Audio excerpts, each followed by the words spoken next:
भगवान शिव की पूजा के लिए सावन प्रदोष व्रत एक बेहद खास तिथि है। इस दिन व्रत रखने, पूजा करने और भगवान शिव जी के मंत्रों का जाप करने का अपना विशेष महत्व होता है।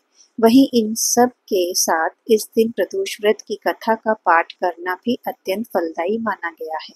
ऐसी मान्यता है कि इस कथा को सुनने या पढ़ने से भगवान शिव जी प्रसन्न होते हैं और अपने भक्तों के सभी कष्टों को दूर करते हैं। आइए प्रदोष व्रत कथा सुनते हैं। वैसे तो प्रदोष व्रत की कई कथाएं प्रचलित हैं जिनका पाठ अलग अलग मनोकामनाओं की पूर्ति के लिए किया जाता है। इनमें से एक कथा के अनुसार बहुत समय पहले की बात है, एक गांव में एक निर्धन ब्राह्मण परिवार रहा करता था। उस परिवार में ब्राह्मणी अत्यंत धार्मिक, श्रद्धालु और दयालु थी। वह प्रतिदिन नियम पूर्वक भगवान शिव की पूजा करती और विशेष रूप से प्रदोष व्रत को पूरी भक्ति, नियम और धर्म से किया करती थी। एक दिन उसका पुत्र किसी कार्य से गांव से बाहर चला जाता है।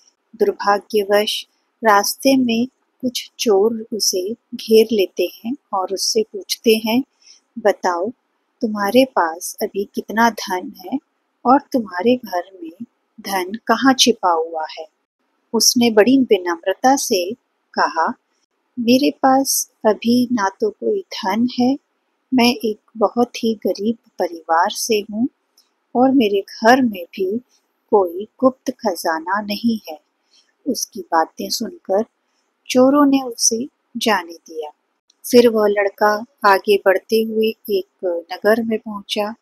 अब वो काफी थक चुका था, उसके कपड़े भी काफी पुराने मटमैले हो चुके थे। थका हुआ वह लड़का एक पेड़ के नीचे सो जाता है। उसी समय नगर में राजा के सिपाही किसी चोरों की तलाश में निकले हुए थे। उन्होंने उस लड़के को देखा और संदेहवश उसे चोर समझकर बंदी बनाकर राजा के सामने पेश किया। वह लड़का गरीब था और कई दिनों से भूखा होने की वजह से उसकी हालत किसी चोर जैसी ही नजर आ रही थी। सच्चाई को जाने बिना राजा ने सैनिकों को आदेश दिया कि उसे जेल में डाल दिया जाए। घर पर जब बहुत समय तक बेटा नहीं पहुंचा तो उसके माता पिता अत्यंत चिंतित हो गए। संयोगवश उसी दिन प्रदोष व्रत था। उसकी माँ ने व्रत करते हुए भगवान शिव जी से अपने बेटे की रक्षा करने की प्रार्थना की। उसने पूरी श्रद्धा और सच्चे मन से भगवान शिव जी से प्रार्थना की, जिसे भगवान शिव जी ने स्वीकार भी किया। उसी रात राजा को स्वप्न में भगवान शिव जी ने दर्शन दिए और आदेश दिया कि जिस लड़के को तुमने बंदी बना के जेल में रखा है वह लड़का निर्दोष है, उसे तुरंत छोड़ दिया जाए, अन्यथा तुम्हारा सारा वैभव नष्ट हो जाएगा। अगली सुबह राजा ने उस लड़के को जेल से रिहा करने का आदेश दिया। जब वह दरबार में लाया गया तो उसने पूरी घटना सभी को सुना दी। उसी समय उसके माता पिता भी उसे ढूंढते हुए वहां तक पहुंच गए। राजा उनकी सच्चाई और भक्ति से अत्यंत प्रभावित हुआ। उसने उस लड़के को सम्मान पूर्वक छोड़ दिया और उनके पूरे परिवार को 5 गांव दान में दिए ताकि वे अपना आगे का जीवन सुखपूर्वक व्यतीत कर सके।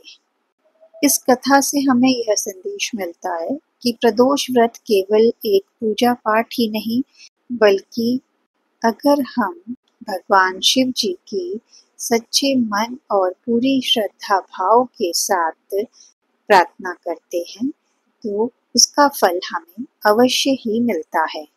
भगवान शिव जी अपने भक्तों की रक्षा हमेशा करते हैं और उन्हें हर संकटों से बचाते भी हैं। इस साल 2025 में सावन का पहला प्रदोष व्रत 22 जुलाई को है, जिसे भौम प्रदोष व्रत के रूप में जाना जाएगा। इस दिन भगवान शिव जी की पूजा करने से सभी मनोकामनाएं पूरी होंगी और सारे पाप धुल जाएंगे। 22 जुलाई 2025 को सुबह 7:06 पर त्रयोदशी तिथि लगेगी, जो देर रात 2:48 29 मिनट पर समाप्त होगी।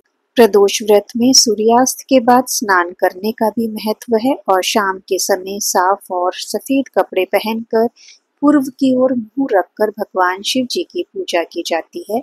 सबसे पहले मिट्टी के शिवलिंग बनाएं।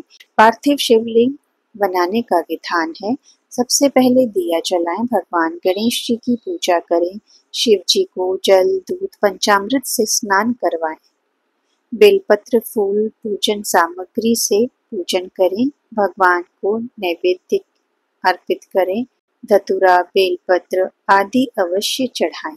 प्रदोष व्रत की कथा पढ़ें या सुने और अंत में शिव जी की आरती करें।